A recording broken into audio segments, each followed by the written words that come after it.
Okay, April the 14th, day 3 of the serious work on this. And of course, this is Hoist Towing and Off-Road Recovery's medium off-road unit. Kind of heavy, depending on how you want to look at it. We have definitely improved its attitude a bunch. That's 4 inches of rough country lift, only because it was economical. And then of course, and it was nice because it came with all the U-bolts you'd need, even for the back and blocks. Came with the drop pitman arm, new springs, which these are only 4-pack springs, but this is only a small block, and the absolute more weight that I'm going to put in it is a winch on the front. So I think when these settle, we'll be real close. When I measured along the cab line, like here and then in the back, we were at within a quarter or a eighth front to back. So back to messed up mounts. That was the back one. That one was there. This is the one that was here. It used to be welded, and actually, which way to go? It would have went this way. See how nice that matches up in there? How nice that matches up that side there.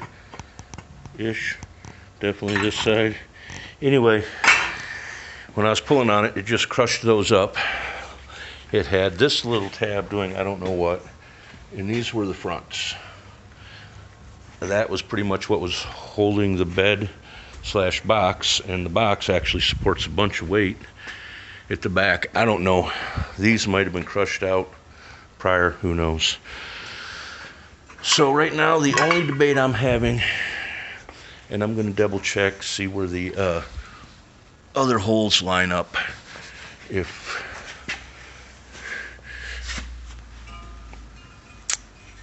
depending on, because that originally was up there, we might come up to, this is a 5-inch piece that I got in there.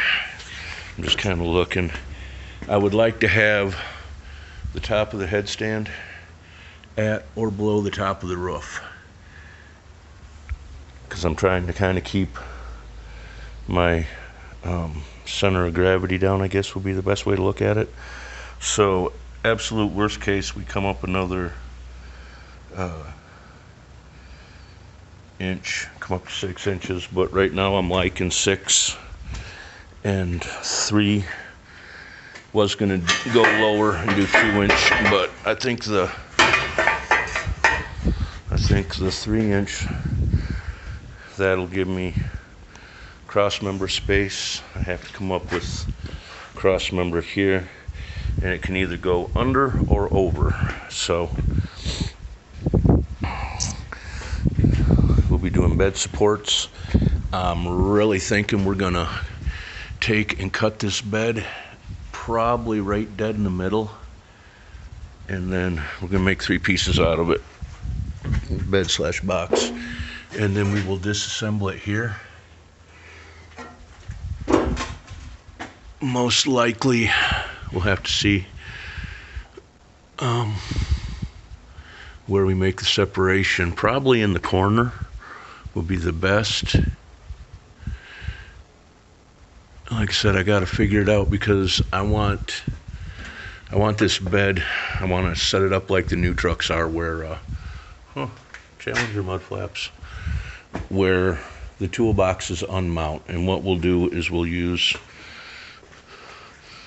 tubing or channel, like 4 pieces of it, one at the very back, possibly another here, another there in front, just like regular bed mounts. We will see what it takes to bring that up to proper height, and we will use those. Cross member is going here for the headstand foot. Will support probably this hole. We'll have to do one back there and one here. There'll be a here, and then another one here. I don't think I'll do a 5th one. I think 4 will be all right. We'll see. But I definitely want it modular, so if we have a problem, we can take that sucker apart and put it on here. Let's see. Crash, boom, bang, catching on shit. I still have to go out and chase down some calipers because these ones are bolt-on, and that takes the pin in rubber bushing goofy thing. So we got to get some of those.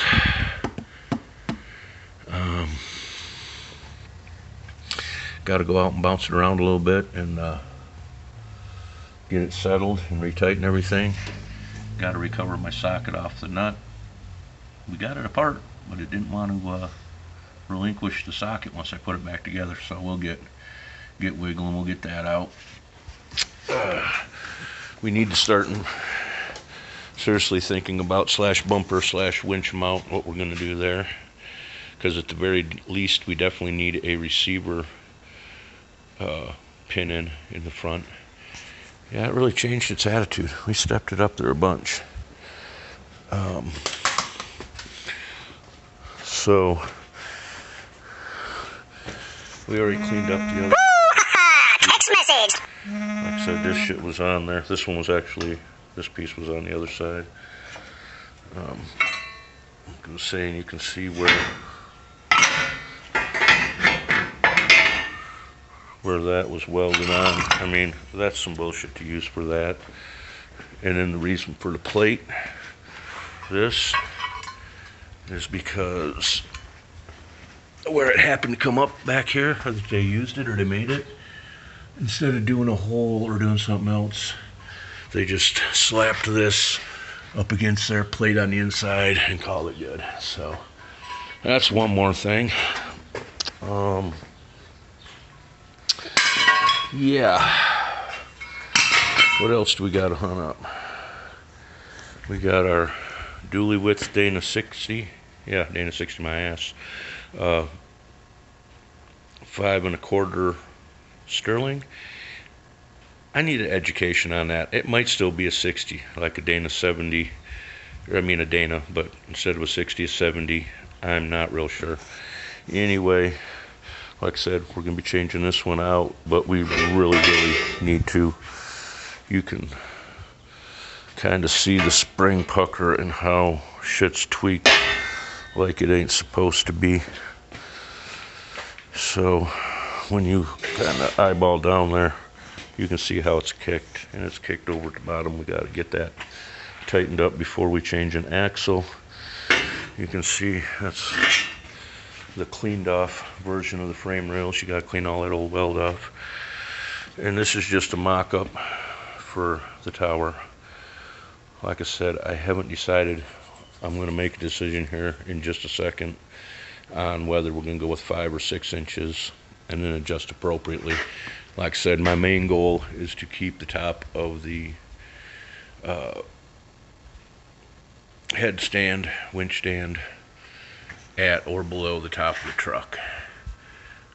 If it's just below and we put a really shallow light bar on it, while it wouldn't be seen real well from the front, it would be fine from the back. And we can always put beacons on it on all 4 corners. So I think that's going to be about it for the day. We got to go get metal. We've got to scrounge up some pieces, parts, mainly the brakes. Oh, and then my other idea. It's always said that most of the time when guys build a wrecker out of a proper just pickup, they don't subframe them. I mean, this is a perfect example. You can see the bullshit that some hack, and I do mean hack. There's where the welds were. And then on top of it, they welded the pedestal to the frame. Welding on the frame, unless you're like adding a piece for support, which is what I'm talking about.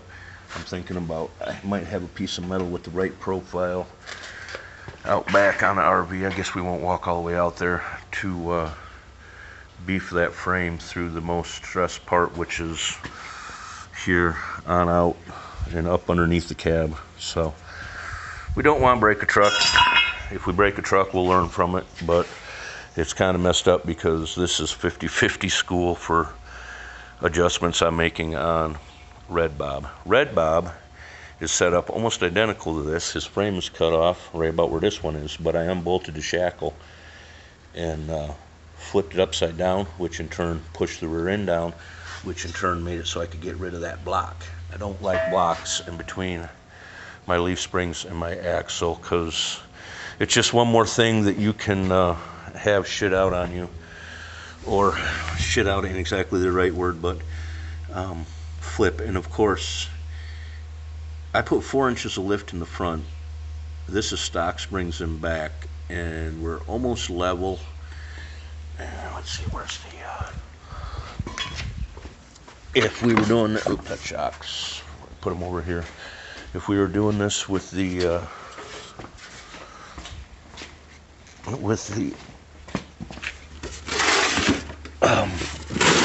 new bolts that came with it, we would have pretty big,